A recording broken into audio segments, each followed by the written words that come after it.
Okay, I think I'm all connected here. Let me put on my headset. That will help. Let me see. All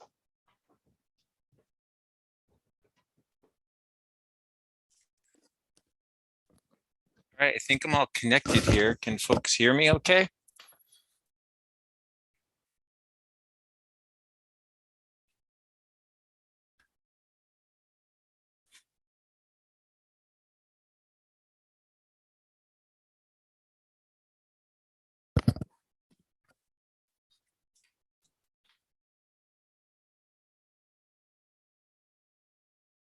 Yeah, let me know if you can hear me okay on the chat.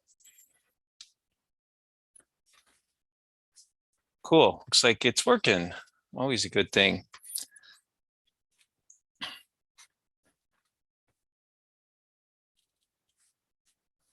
Thank you all for jumping on. Looks like the chat's working. Technology, cross my fingers, is in my favor for the moment. Knock on wood. And a volcano's erupting. So the stars are in alignment, which is great. Awesome. So yeah, we got a few minutes. Like always, we can just kind of chat. I'll fill in some of the space here at the beginning, and then we'll get started at the top of the hour. So yeah, I definitely wanted to do one more update before the weekend. I'm leaving town tomorrow. I'll be back late Monday, and I won't be able to do any live streams during that time. And just enough, I think, happened with the volcano to necessitate doing another update. So appreciate that you're interested in what I have to share and interested in what the volcano is doing, like I am, which is great. People from all over chiming in. We can give a few shout outs to folks, Gary, Chuck, Mike. Some of these I'm just reading first names, sorry. Lake Chelan, Laura, Don, Eric, Brett, Mike D from BC, Stephen, T. Tony's Birds from Visalia, California. Hey, is the volcano you visit Iceland still erupting? No, the volcano in Iceland, I literally got lightning in a bottle, and I kind of knew it might go that way. So it worked out really well. If you don't know what he's referring to, I went to Iceland in August of this past year when the volcano was erupting. It erupted in 2021 for a solid, I think it erupted for almost 6 months. And I sort of just kicked myself that I didn't just go buy a plane ticket and go, because it was such a spectacular eruption and so accessible. So when it started erupting in August of this year, I just knew I had to go. So I got the ticket literally the day it started erupting, but my flight wasn't for a couple days later. And then I was on pins and needles hoping the eruption would last. I think it was a week later. So I got there about a week after it started. And then I would say probably within like a week to maybe 10 days or so after I got back, the volcano completely, the eruption was over. So I caught it at a perfect time also, because it was in August. It was before the semester started here at the college. But after I had, some of my summer busyness had kind of ended. So it was a really good time for me. So yeah, thanks for that question. But yeah, it's not erupting currently, but there's a good chance it could in the future. And when I say that, I mean like the near term, like literally any time. It's a similar system to Hawaii. But it's a little different. It's a hot spot, so it's got a large flux of magma that rises, but it's also sitting on this divergent plate boundary. So it's a very active volcanic zone as well. Yeah, so exciting. If it wasn't the holidays and everything else going on with the semester winding down here, I'd maybe be tempted to go over to the Big Island and sneak a peek if I could. Although a lot of the cool stuff we're seeing here isn't that accessible. You could obviously see some of the glow and the lava from miles away at the Saddle Road. But this vent here we're looking at is up at 11,000 feet, pretty inaccessible. And they've even brought in the National Guard to kind of discourage people down by the saddle from hiking up to the active flow and possibly getting in trouble or in mischief or needing to be rescued or whatever. So, so not sure how. So it's not accessible in terms of getting close like I like to do with these volcanic eruptions. In terms of a tourist eruption, so if you've never seen lava and would like to see it, even at a distance, this may be not as good as it gets, but right up there, because the whole vent, the fissure, and the flow coming down the hill is all facing the Saddle Road. So if you sit there in the viewing area on Saddle Road, looking to the south, the whole mountain is sort of tilted towards you. And as long as the clouds and the weather are cooperating, you'd have just a great view of that eruption. And then you could say, check that off your bucket list. I've seen lava, I've seen a volcano erupting, which is on a lot of people's bucket list. The Iceland one was pretty cool for me because it wasn't just, in the past I'd been up close with lava flows, but not near the vent. So I've been at lava flows where it had erupted some number of miles away, and I was at the distal end of that eruption site looking at the lava, which was still very exciting. But Iceland was special because like literally the fissure was like right there, a football field or two away, and you could hear the roar. It was a visual and a multi-sensory sort of spectacle, which was pretty exciting. So, yeah, and I'm glad I was able to squeeze this in. I hope this goes well. I didn't have as much time to prepare a lot of the material and organization as I would like. We're kind of in the end of semester finals crunch here at the college, and so lots going on, but I wanted to still take some time and share what I could with you folks. One, because it's of such interest to me, and two, there's some good people out there such as yourself that are interested. And so, and I think that's great. And so just enough, I think, has happened here to warrant an update, and we'll see what happens moving forward. Maybe when I get back late Monday, or I guess it wouldn't be till probably Tuesday at the earliest, if there's more that's gone on, we can loop back and do another live stream and see what else this volcano is throwing our way, because it's a dynamic and evolving process. And we're going to see that today with today's update. Everything I told you, I guess on Monday was the last one I did. Yeah, on the 5th. A lot of that stuff's changed. And I kind of realize that as I do these updates, is even this update you're about to get here over the next 40 minutes or so is probably already obsolete, because I'm going off the latest information, which is, from this morning or a few hours old. And so we're only able to keep you updated as we get the information. So it's totally changing as we go. Yeah, so pretty cool. So we'll give it another minute here. A couple more people are jumping on, and I'm sure we'll get more as we get past 3 o'clock. More people will be jumping on. Yeah, and if you could put maybe questions you want me to answer at the end, if you could put those in bold or caps or something like that, that would help me as I scroll through the chat, try to actually pick those out, because it's a bit of a visual information overload when I kind of scroll through and I'm trying to decipher chat amongst you good folks, and then stuff that's directly directed at me. Or I think if I remember right with these chats, you can actually put the @ symbol and then type my name, and then it should pop up as kind of getting my attention with a different color, something like that. So, okay, well, it is 3 o'clock on both my phone and my computer. So that's good enough for me. So welcome everyone to this live stream update of the Mauna Loa eruption on the Big Island of Hawaii.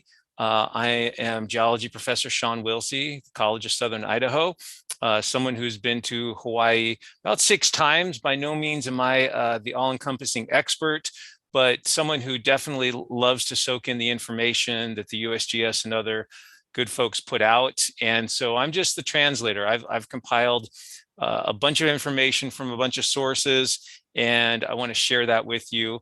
We'll start with what the volcano's been doing most recently, and then we will move into some cool imagery and some cool things that have come out.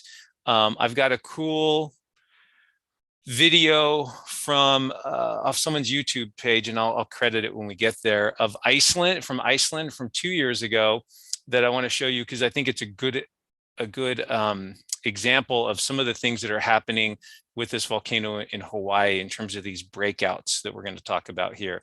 And then we'll end up at the end of the live stream, we'll go into what the current monitoring data is showing us, anything of interest there, and then a couple fun facts or some fun information that I've been able to glean just kind of doing my own little research, listening to other people, that sort of thing. So here's your live cam footage. So of course you can actually, and we'll do questions at the end, of course, too. So I'm not gonna, I don't want to interrupt my train of thought too much by looking at the chat. I'll do that at the end. And then I can answer any questions you might have as best I can. So we're looking at Fissure 3. Looking up the slopes of Mauna Loa. So this has been and still is at this point the primary vent for the eruption. This is where the magma is coming out of the earth and erupting onto the surface as lava.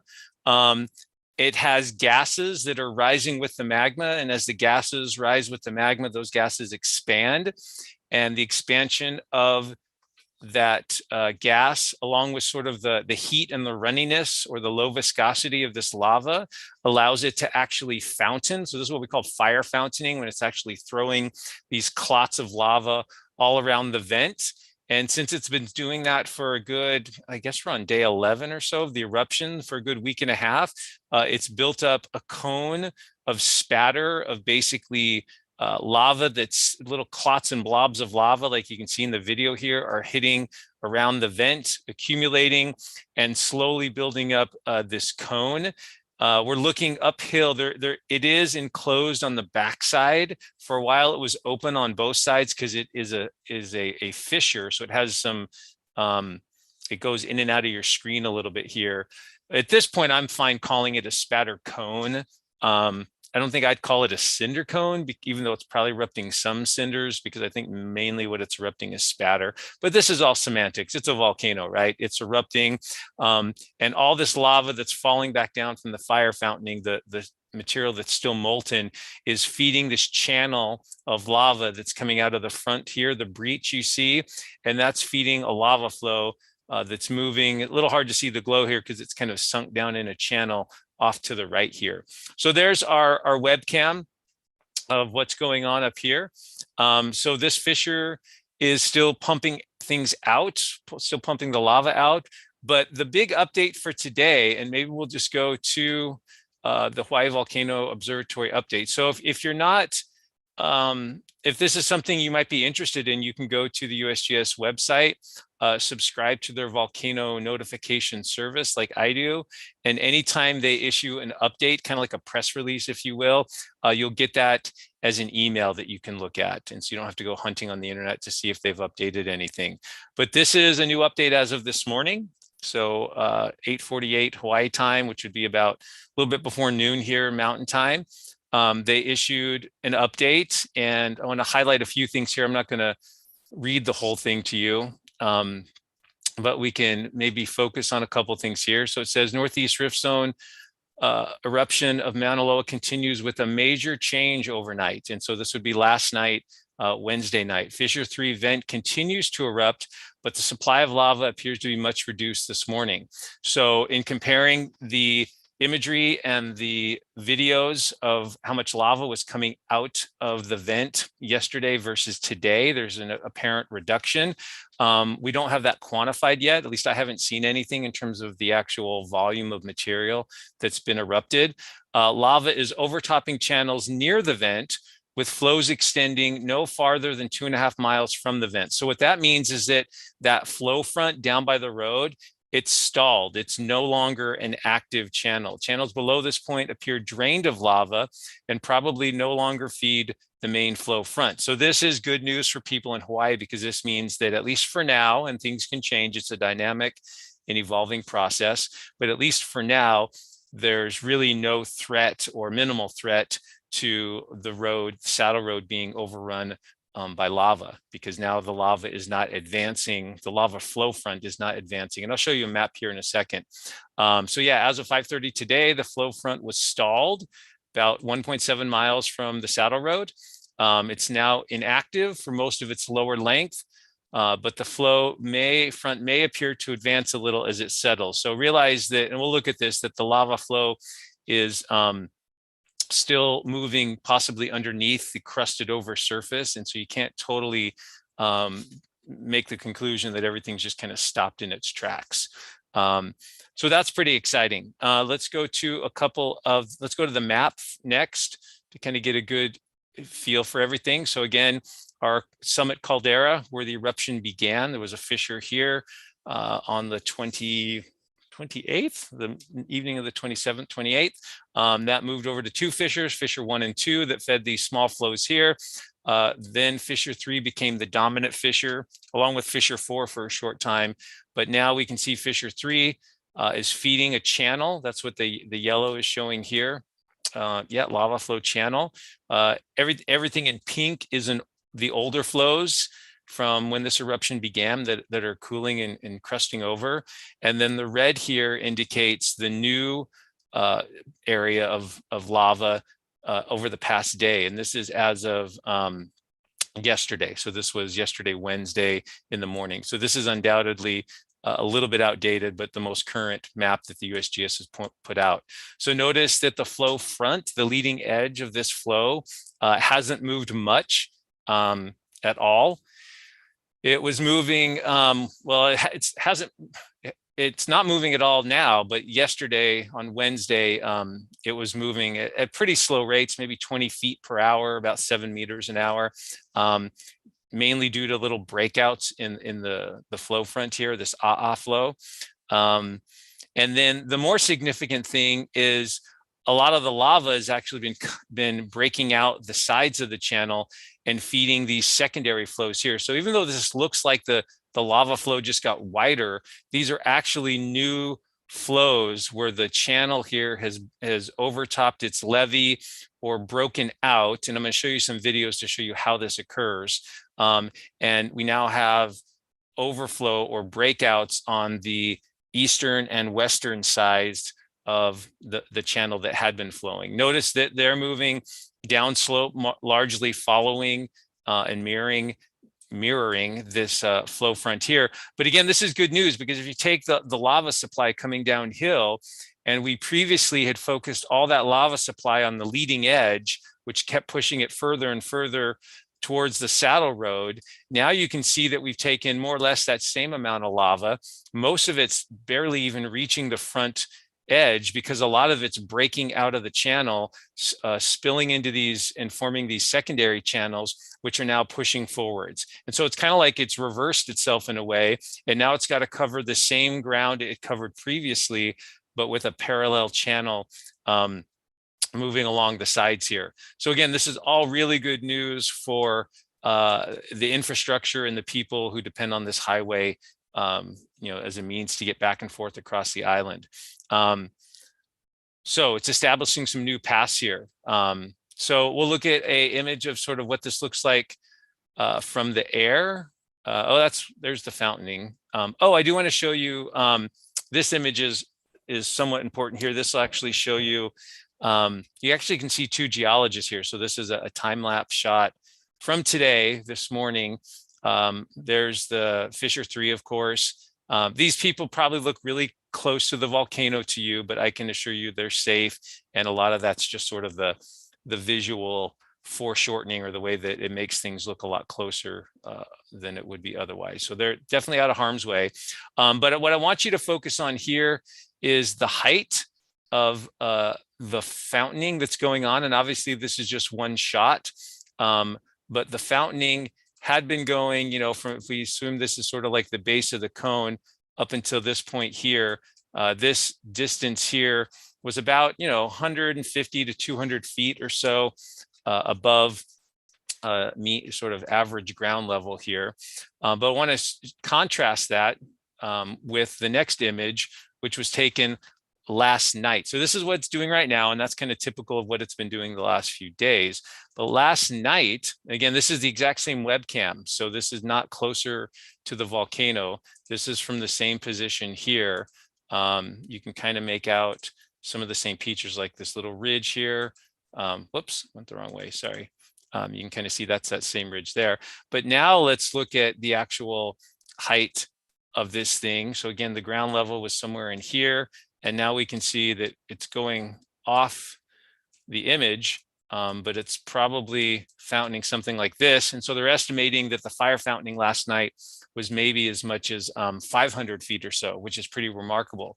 So that, of course, would beg the question as to, well, why is it doing that? Why would we have the lava jetting out, with much more energy and force than we'd seen previously?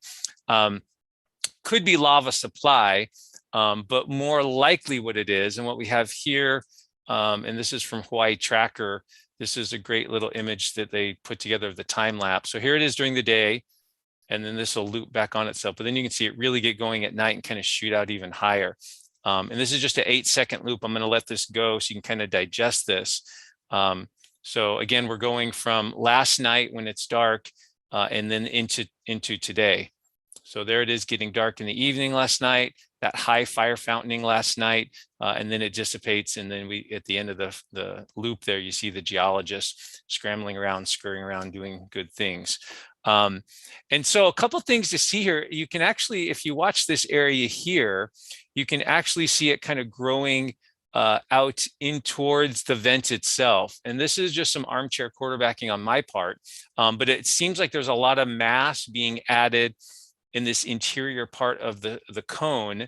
And as that encroaches upon the vent, if you actually constrict the flow of the vent a little bit, that would then allow it to shoot that lava and that fountain up even higher. And so, whoops, what we might be seeing there is a piece of the wall of the spatter cone might have fallen into the vent a little bit that allowed it to fountain a little bit higher, as you can see here.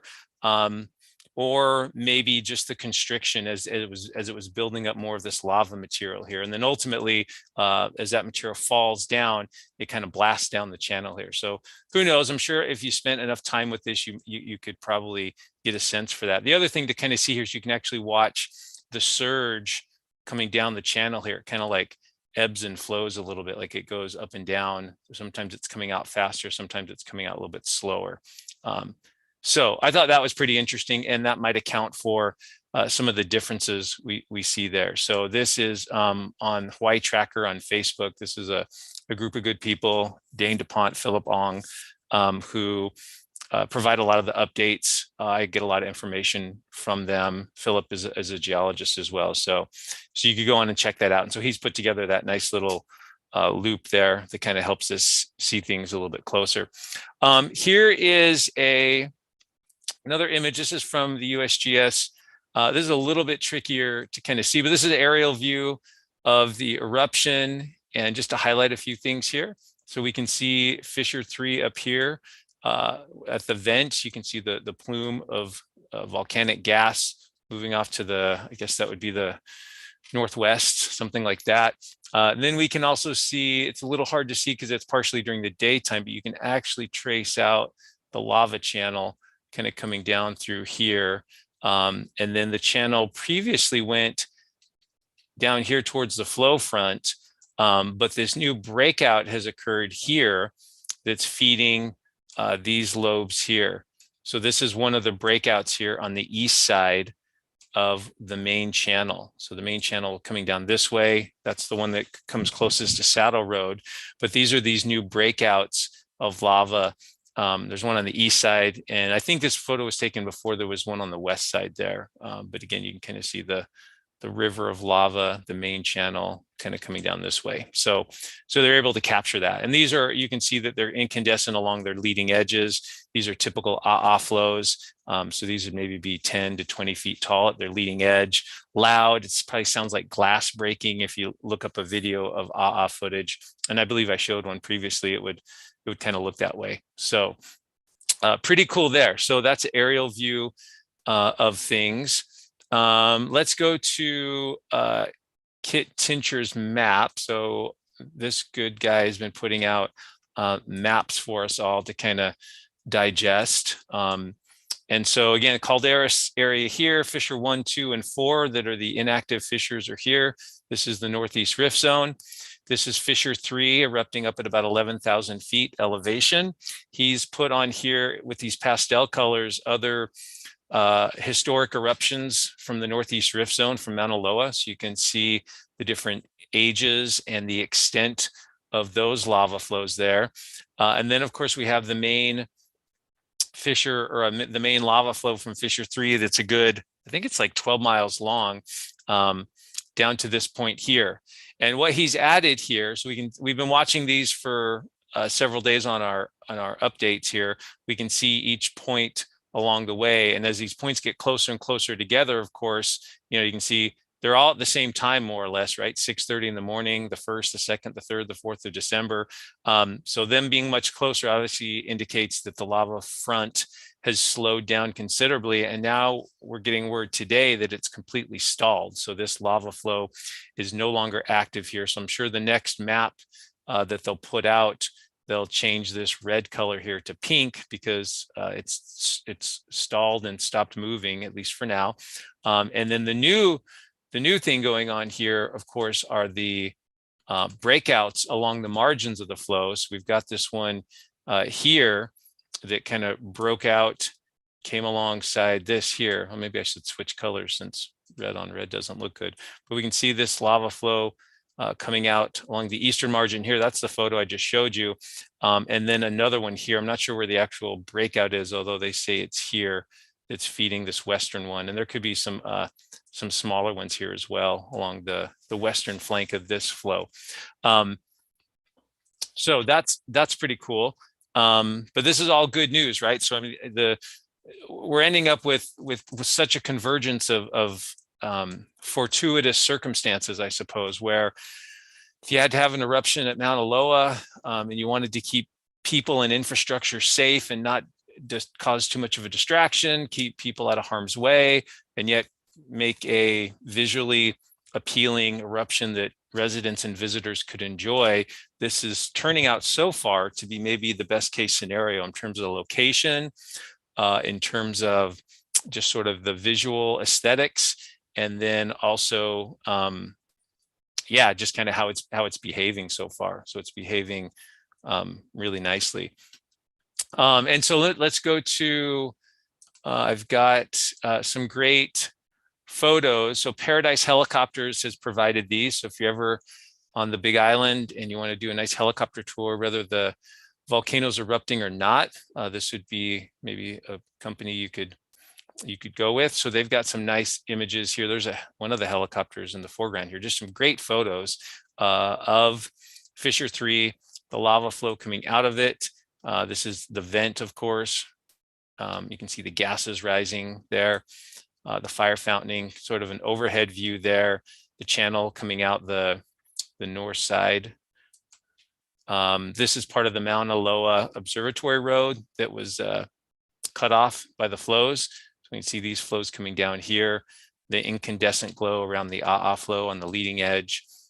Same thing here. Now we can see it starting to branch. And this is what I want to get into, is I want to start to show you some of the details about how do these lava channels break out, and how does lava change its path and course over time, and why are we seeing the front of the lava flow completely stagnate and shut down at this time. And you can actually see there's a little section here that's disconnected. But let's just get through some of these photos here, and then we'll talk about it. So this actually is part of it, and I'll show you a video that illustrates this in better detail. But these chunks of solidified lava, probably that were along the margins and got ripped out, or they can get there by other means. But this is not a piece of the flowing lava that cools and crystallizes. This is usually a piece of the channel wall that gets transported, or sometimes these channels can crust over and form a little bit of a tube system. But then if they surge and break out, then the roof of the tube system gets carried with it. But the point is, these are called lava boats.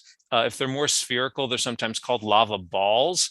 But these things being solidified can clog up channels. So you can imagine this piece here as it comes down towards the flow, towards this next little section here, as it moves down into here, that chunk there might clog it up, especially if another one comes down next to it. So if we get a couple of these things, maybe this guy comes down over here, and we get a couple of these things clogging up the channel, then the lava is going to back up behind it, potentially overflow the levee system in any direction, whatever's the easiest path is. And that's how you can get these breakouts occurring, is by getting these obstructions here. And probably the best analogy to this process, if you've ever seen ice in a river, you can get these big ice flows and chunks of ice moving down a river. You can get the same sort of setup. You can get the same sort of process happening there as well. So just a nice image there of the lava boats coming down the channel. Really great photography. Here's a place, I have no idea where these are in the system, but this is a little skylight. So we've got a little bit of the channel here's maybe crusted over, and we're seeing some skylights into the lava tube. Remember, once these things can crust over, this is a good way for the lava flows to transport the lava big distances, because now the lava is subterranean. It's below the surface. It's insulated from the cooler air.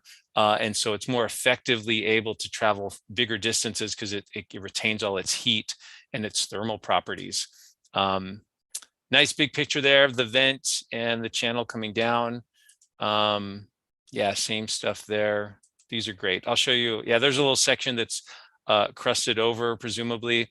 And so you're seeing it sort of look like it's disconnected there because it's flowing just beneath this crustal surface there.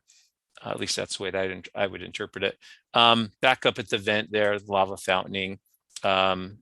That is the Mauna Loa weather station. So that road we've seen that's cut off, that's what that road goes to up on Mauna Loa, where they do a lot of important atmospheric measurements. Another great shot from Paradise helicopters. Aerial shot looking down. We'll look at something similar to that here in a second. There's a nice sunset view, Mauna Kea in the distance. So now these flows are moving away from your view, and you can see that the incandescent glow kind of dissipates because they're cooling, starting to slow down, more sluggish. A little close-up view there. Yeah, so I think we've gone through them all there. That looks like we're repeating. So thank you to Andrew Hara, Paradise Helicopters, for those photos. So let me do this one next, and I want to take you to Iceland and show you something. So this is, and I don't know much about some of these organizations, but this is an image gallery, Airbus, and this is one of their particular satellites, Pleiades Neo. So they've been able to point their satellite at Mauna Loa and take these very high resolution images. Now, this is actually from about a week ago, from like December 1st. I don't know why it took so long to get all the data in, but who knows, pixels and whatnot. But you can see here, what's nice about these is as we zoom in, the image retains its clarity. Now realize we're looking here through some of the gases, so it's a little bit murky here. When we get down to this area, it'll be a lot more clear. But let's start up here. And this is just one image. And here we see fissure 3. So there's the fissure. And remember, I told you it's elongated. So even though that webcam view makes it look like a cone, it's stretched out kind of in this direction, more or less east-west-ish. And so you can see it here. This actually goes all the way up to the summit area, if I remember right. Yeah, so some of the pits near the summit. We could even come in here and maybe see, so this more silvery, this is some of the lava that erupted when the eruption began. So you can actually see some of the when this lava that's very fresh cools and is no longer incandescent, it has kind of this silvery iridescent look to it. So this is a week or so old lava up near the summit. We can see some of the fissures there. And then of course, as we know, and it looks like that fed some flows that came down, went around some of these older cones here. These flows kind of petered out not too far down the hill.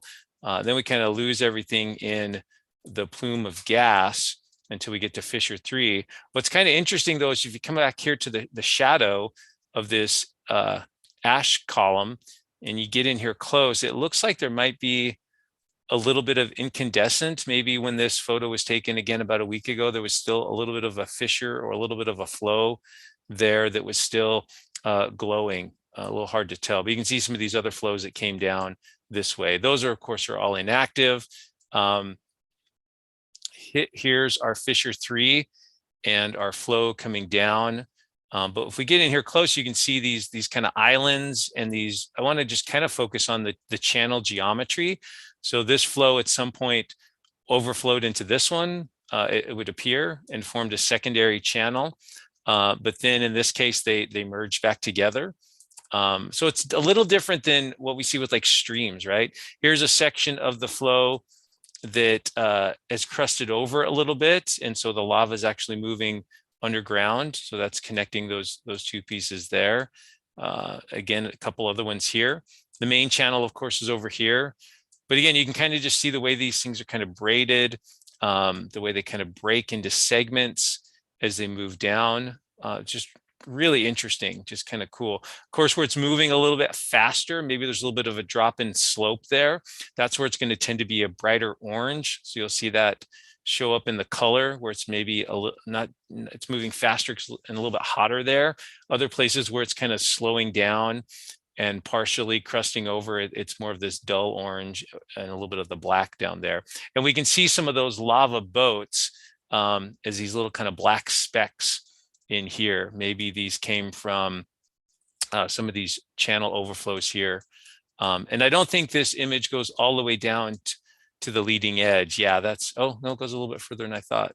But yeah, we can see some more of the splitting of the channel, the bifurcation. Yeah, and then it ends right there. So really nice image though. I think that's something you could spend some time looking at and just studying if you want to, making some of your own interpretations in that. But we can see breakouts there. We can see lava boats, so on and so forth. Okay, let me take you to this video.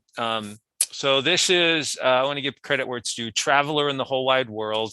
And this is from the Iceland eruption in 2021. This was the eruption the year before I went. So I did not get to partake of this thing, but both eruptions were in essentially the same place. And in fact, when I was there this year, the cone for this eruption, which is up here, you hike right by it. And so it's very close to where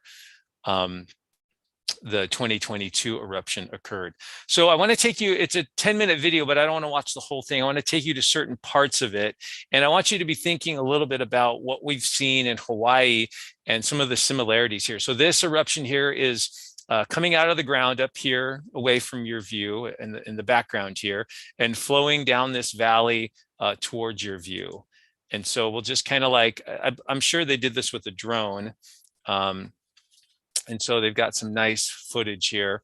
But we can see here at the leading edge of the flow that it is piling up, it's stalling, it's cooling, it's fanning out, similar to what we see with the Mauna Loa flows up towards Saddle Road, right? So this is sort of a pretty good comparison to that. And yeah, so here's just a flow front. We saw the cone in the background. I want to go a little bit further with this one, then I'm going to skip ahead.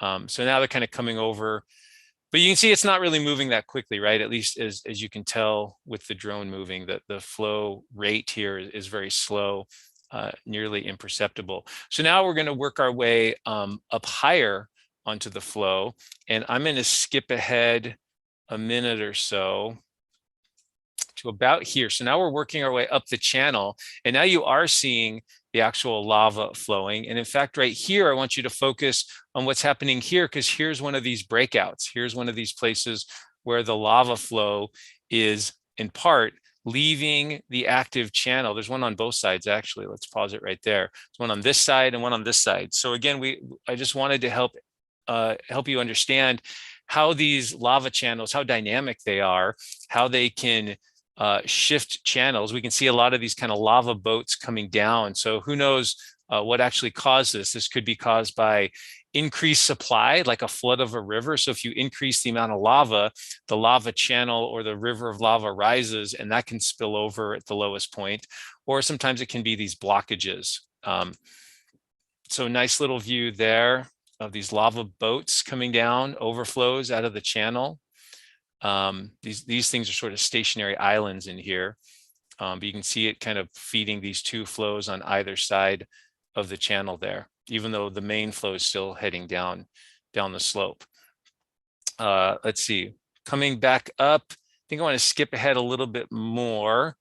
Let's see what I write down here in my notes about the 8:30 mark, somewhere around here-ish. So now we're actually up near, now we're looking down from above. So now we're looking back down the vents just off the screen below us here, and we're looking in the direction that the lava is flowing. So we'll kind of start here. And we can see, this is a great spot here. So we've got the channel width here gets constrained. And so just like when you put your thumb over a garden hose, that increases the velocity or the pressure. So that's why we're seeing a brighter glow of incandescent lava here, is there's a constriction in the channel and the lava is moving much faster through that little spot there. It's also backing up a little bit. We can see a little bit of an overflow here on both sides of the channel. You can see the lava boats, these kind of crusted over pieces of lava kind of coming down, and now it widens out. And so here it actually starts to develop some of those nice ropes we typically see in like Pahoehoe flows as it's slowing down as it enters this section here. And then there's another section a little further down that I thought was kind of interesting also. And that is right here. So if you look at the geometry of the flow here, we've got one portion of the channel coming down this way around this island, another portion coming this way. But if you kind of look at the way this thing flows, when I get it going here in a second, it actually takes this kind of sharp turn, and the force of the flow is directed towards this side of the channel. And that's what's causing some of this overflow over here. So you can actually see this 90-degree bend and some of the lava sort of spilling out right there into that channel.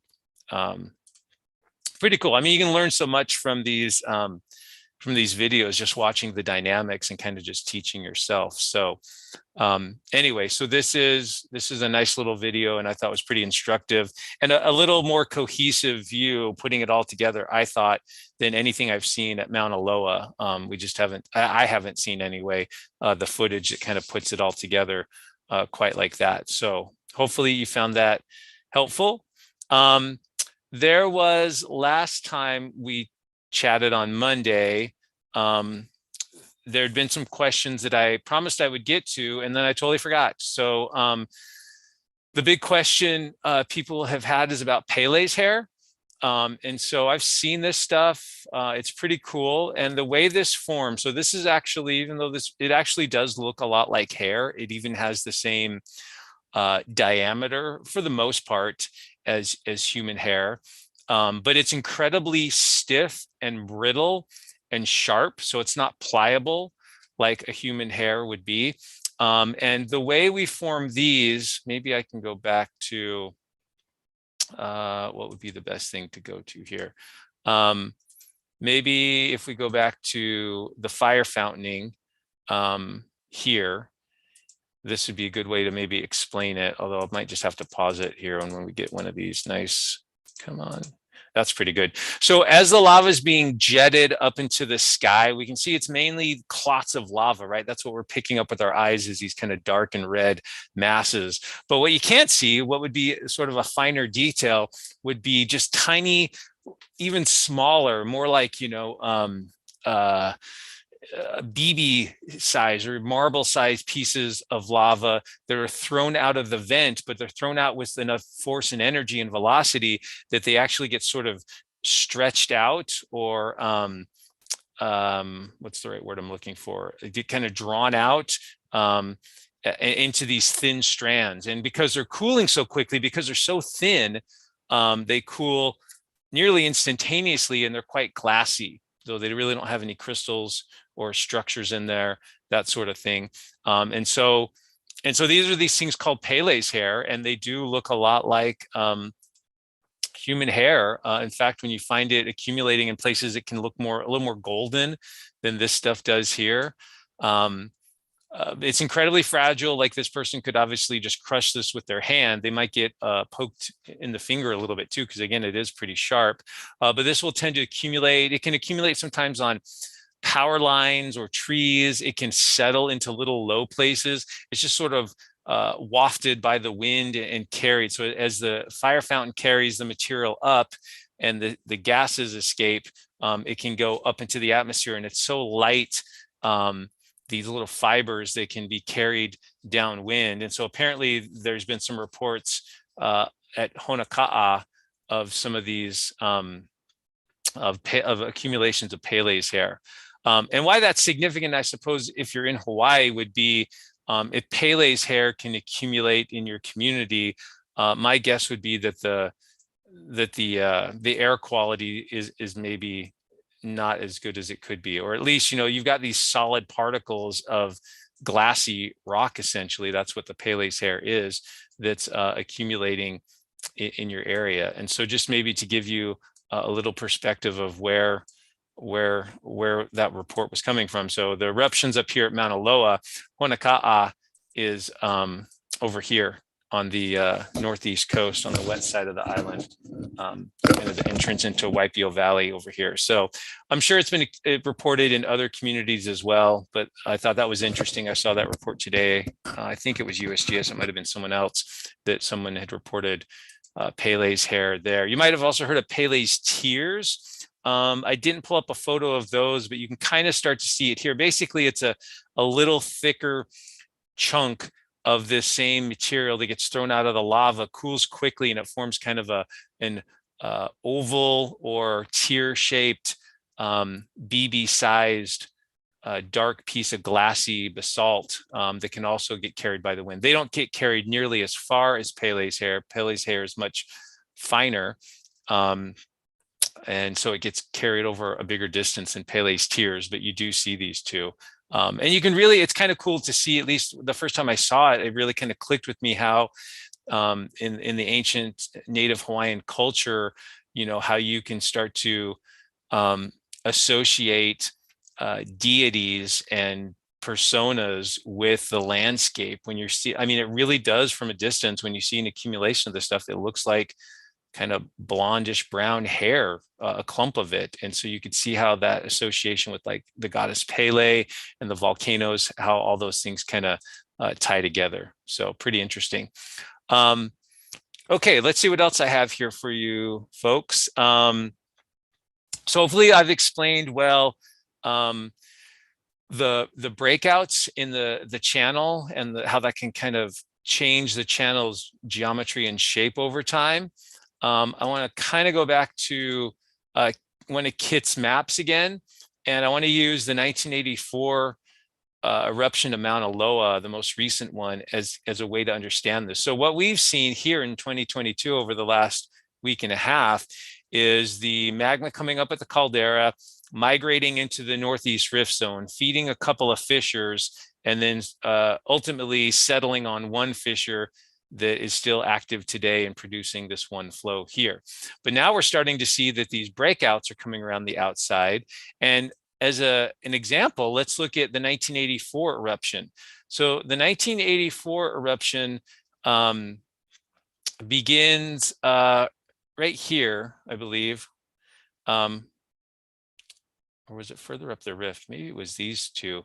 At any rate, let's just focus on the lower part of the eruption. I think that actually will be more instructive. So what we can see in the orange here is that from day 2 to day 5 of the 1984 eruption, the lava was flowing down and had managed to get all the way down to this point here. Well, what happened after day 5? Well, after day 5, a breakout occurs on the side of this channel and starts forming this darker orange flow, which over the course of the next 6 days manages to parallel this other flow and get to about the same point, or about the same distance, more or less. And then that flow, so that went to day 11. And then on day 12, that flow actually had a breakout back up here and created this flow here, which lasted for another 9 days. But at this point, I believe the flow rate and the lava coming out of the volcano had dropped quite a bit. And then the eruption ended there. So the point is that we're seeing a very similar pattern over here with this one. And this is all good news to people in Hawaii, because had that 1984 flow managed to just supply lava down one channel. So if you take this darker orange one here and you extend it or just add it to the same flow that's already there. So if we come in here, and let's see, if we add, this distance here to this first flow, whoops, let me get to the right tool here. So if you just take this distance here and just add it to this flow, you could see you could easily get that lava supply all the way to Hilo. So the 1984 eruption essentially erupted enough lava to get to Hilo, but fortuitously and thankfully it didn't, because of the way it erupted. It formed these lava flows that developed the steep levees on the side. It got clogged, it got backed up, it broke out and created a parallel flow that went next to it. Then that did the same thing and created another flow here. And so it's very instructive, because it really kind of boils down to what kind of flow we get. If this flow here keeps behaving the way it has, then we're going to end up with some amount of lava here that may or may not get to the road, but at least what it's doing now is it's just sort of creating a wider flow area by having these breakouts occur on the margins of this primary channel we had initially. If at some point though the lava becomes more pohoihoi, and we don't expect it to, because it's cooling, it's slowing down, it's got more crystals in it, it's lost a lot of gases. And so it's the type of lava that's going to be prone to these kind of breakouts and not going as far. But if it ends up becoming more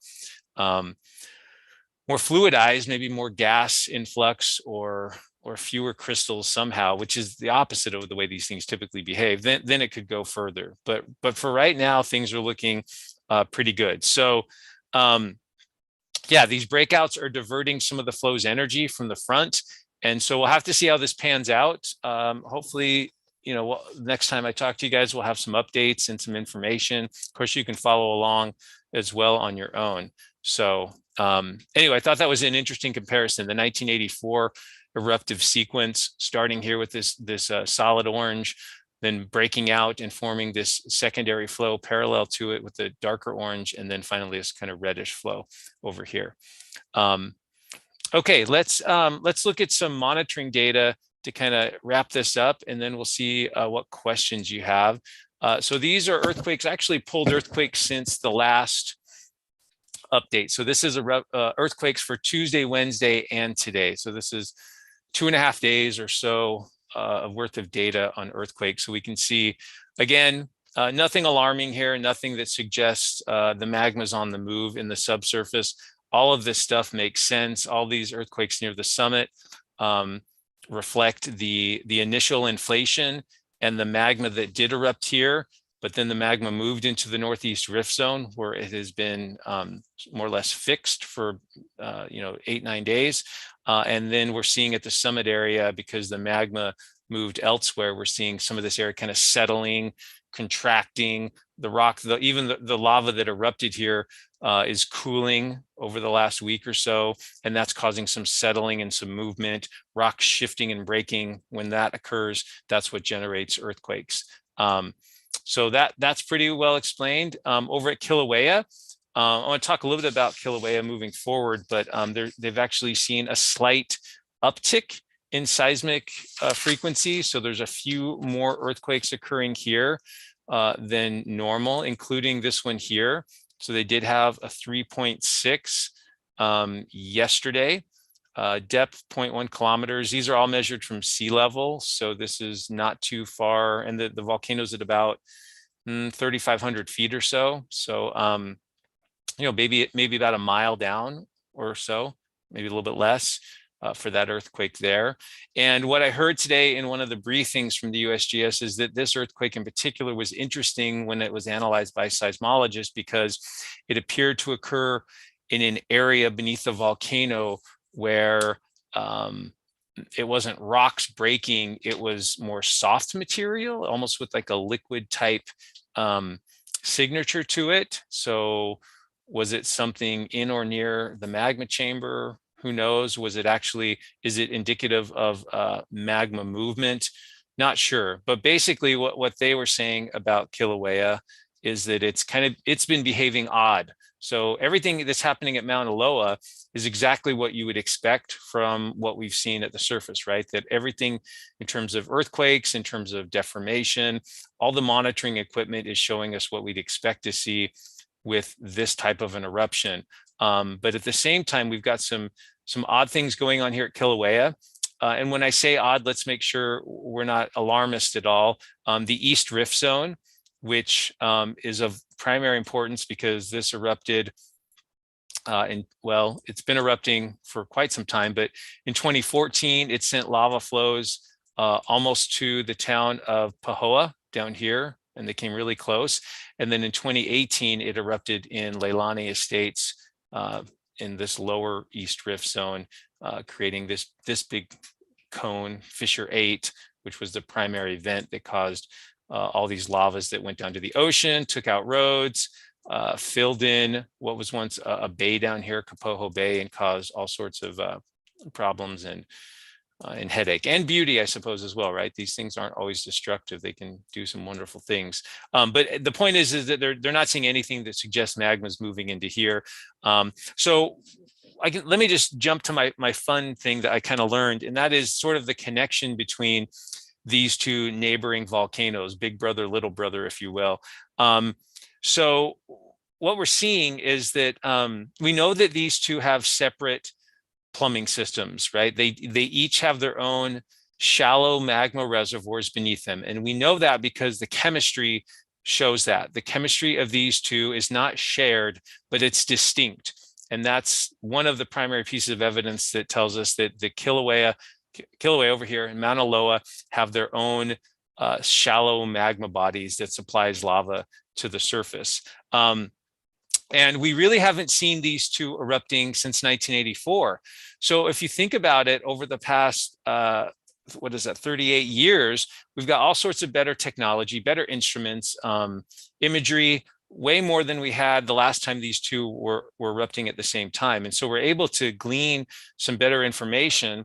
And so we've got one model that shows that when activity increases at Mauna Loa, so as this thing kind of inflates because magma is moving up towards the summit, that just the swelling of this, imagine Mauna Loa overall, and even though we point to it on the on Google Earth as this thing, remember that Mauna Loa's bulk is like way down here, right? It extends below sea level. It's a much bigger mass and volume of material than just what you kind of see on the map here. But the point is that Kilauea inflating actually pushes, or excuse me, Mauna Loa inflating actually pushes on Kilauea and impinges on its magma plumbing system a little bit and pinches it off or causes reduced lava output. So that's one model that some data suggests. But what we're actually seeing right now to some degree, and this is still being researched and the data is still coming out, so it's kind of still being looked at. But as Mauna Loa is now showing signs of I wouldn't say overall deflating a little bit, but basically as we move some of this magma into the Northeast Rift Zone, basically what's happened to Kilauea is actually kind of tilted towards it a little bit. So initially Mauna Loa kind of pushed on it, but now over the last few days, Kilauea is moving towards Mauna Loa because there's been a little bit of volume deflation up here.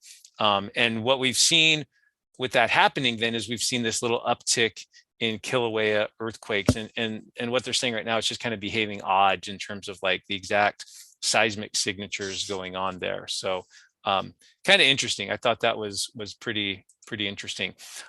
Real quick, we'll give Kilauea a little love. It deserves it. This is a time-lapse 1 hour footage of the lava lake, a little pit of lava that's up near the summit of Kilauea. And what's really happening here, it's hard to see during the day because you don't see the glow, but this little vent here, this pond of lava, is kind of recirculating itself. So lava's coming up from below, coming up to the surface, but then it's not pushing up that much lava. And so as it crusts over, that area that crusts over that's kind of dark, it eventually gets heavy and dense enough that it sinks back down. So in some ways, it's kind of like a boiling pot of water, I guess. So the stuff at the bottom is being heated, it's rising because it's less dense, and the stuff at the top that's cooled a little bit is sloughing off and sinking back down. But you can see some of the glows there, but it's still doing its thing. And at the right time, if you get the right view, you can see the glow from this pit here from a distance.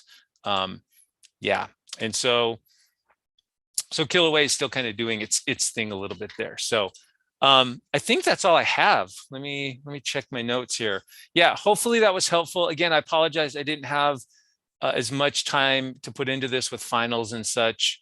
So I feel like I was a little helter-skelter and all over the place with some of what I gave you there, but hopefully that was somewhat helpful. I think we looked at most of these images. That was the one we looked at.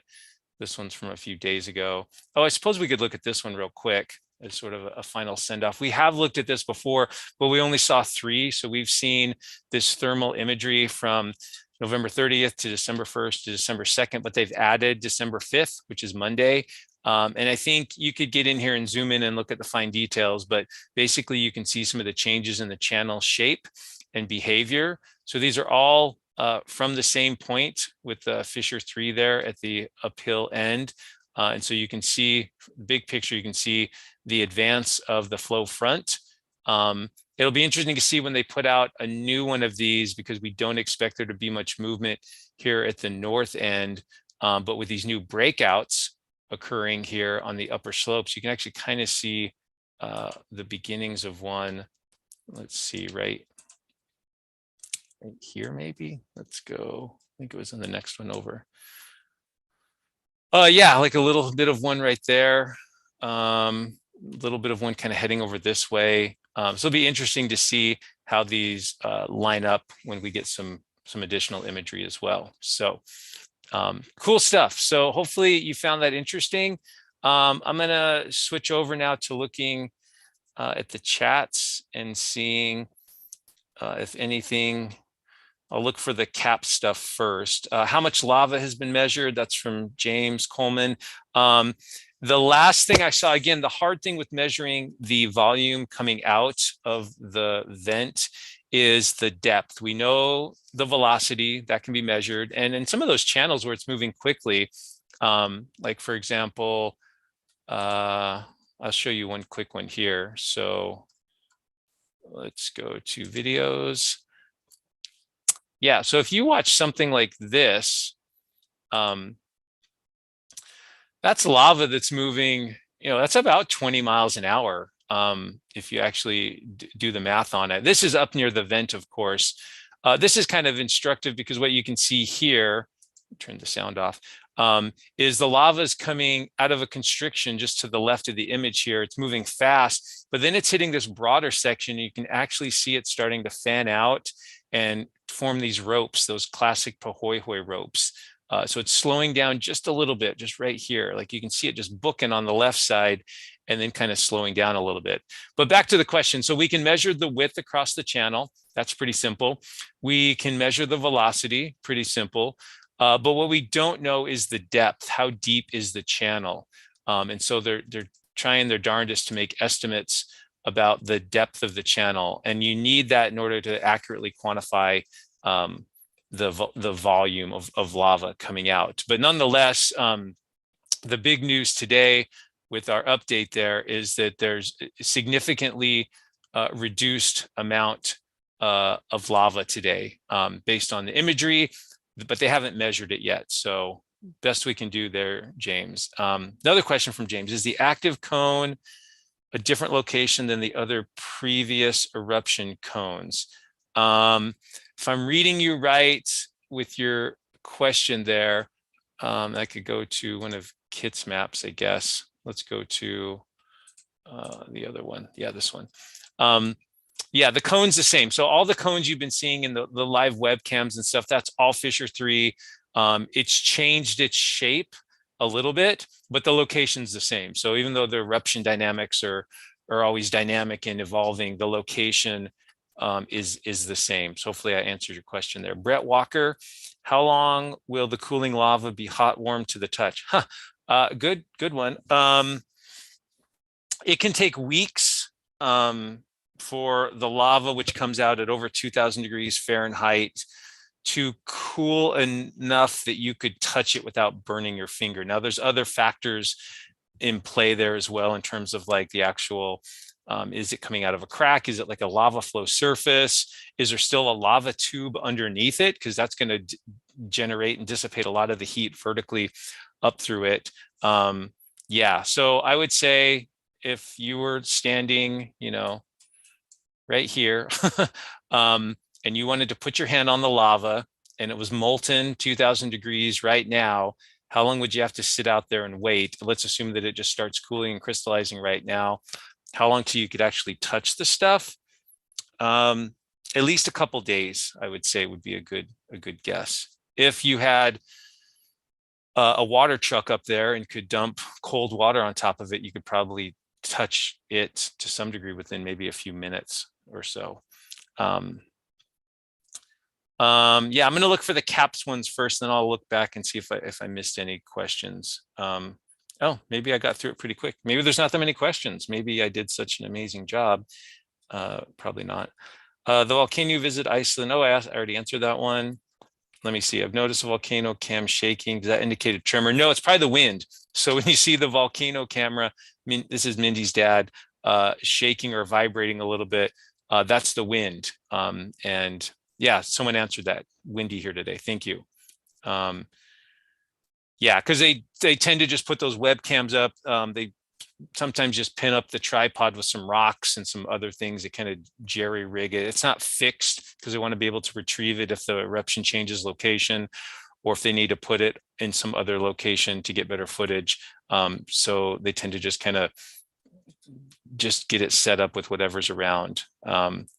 Yeah, appreciate people if you do likes on these live streams. That definitely helps with the algorithm and getting it out to more people.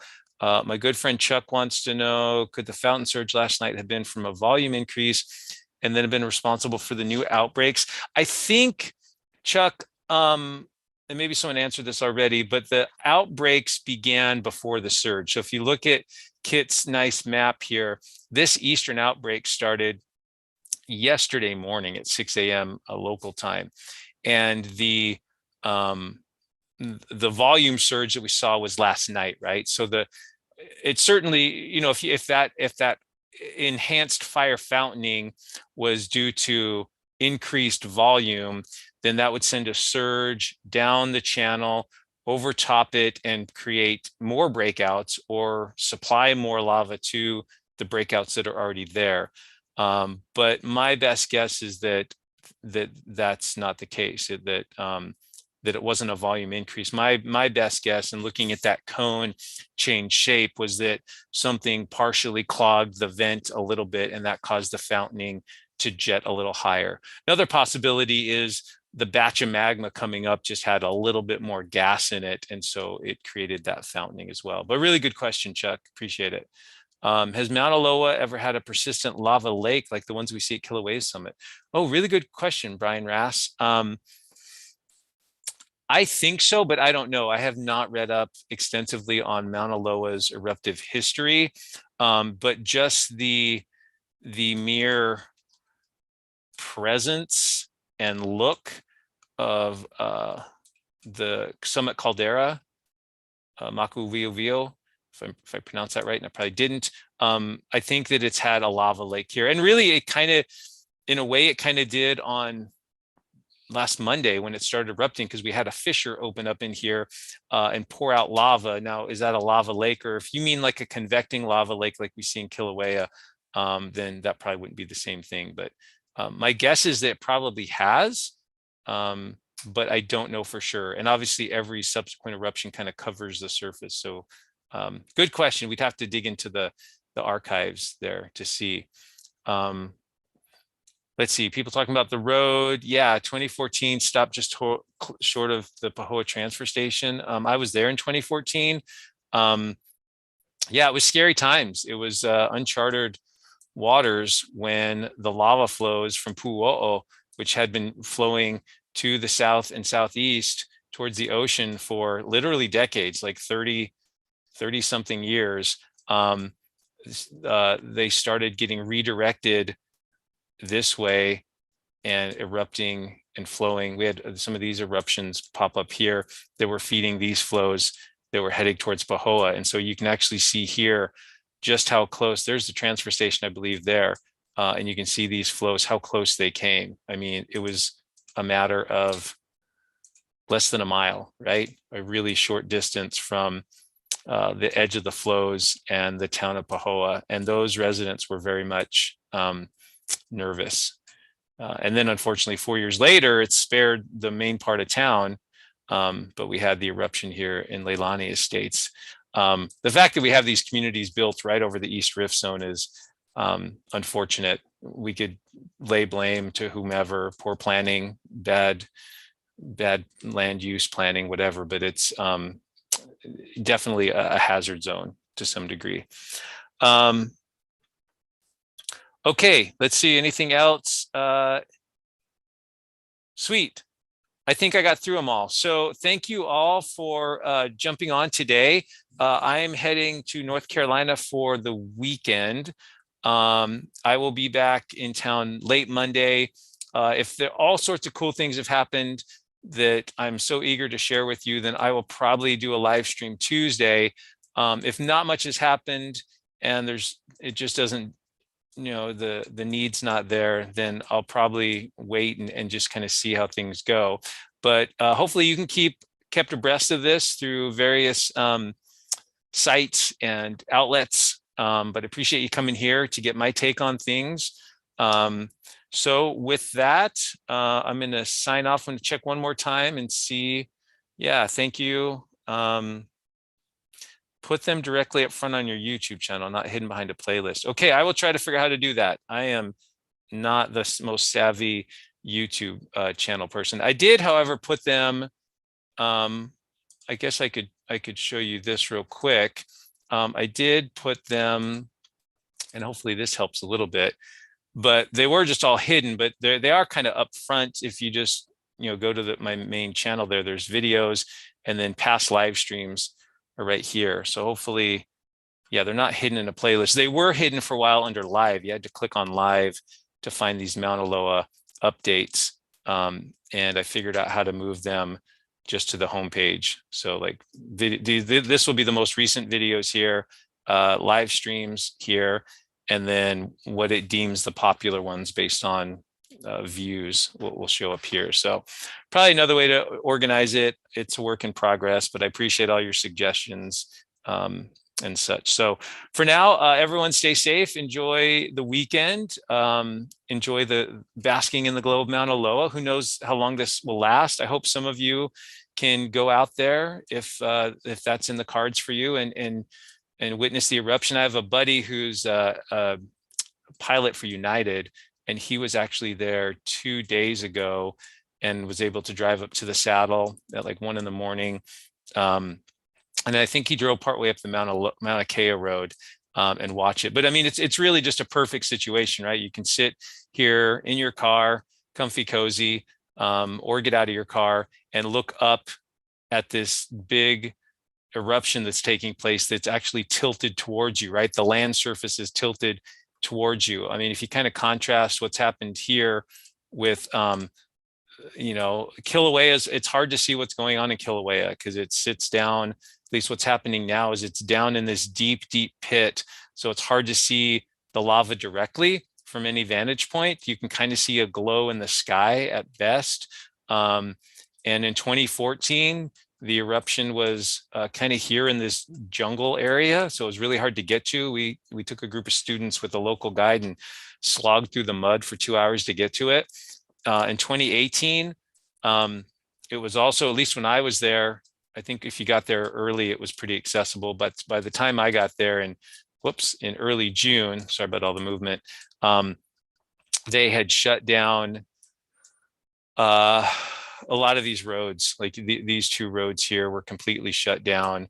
You couldn't even get in here. And this was, again, an eruption in the middle of a neighborhood in kind of a jungle, and there wasn't a good vantage point to see anything, even though Fissure 8 was quite the spectacular spectacle. There just wasn't a good place to see it. So I do applaud the local public officials for recognizing that this is a historic eruption, that people want to see it. And by providing a viewing area kind of along this old road right here, that's where they're redirecting folks so they can kind of park their cars and look up and see it. So if anyone gets up there to see it, that would be cool. Send me a note or something, or some pictures. That would be great. So thank you all for joining me, and mahalo, as they say in Hawaii, and aloha. Hope you have a great weekend, and we will see you all next time.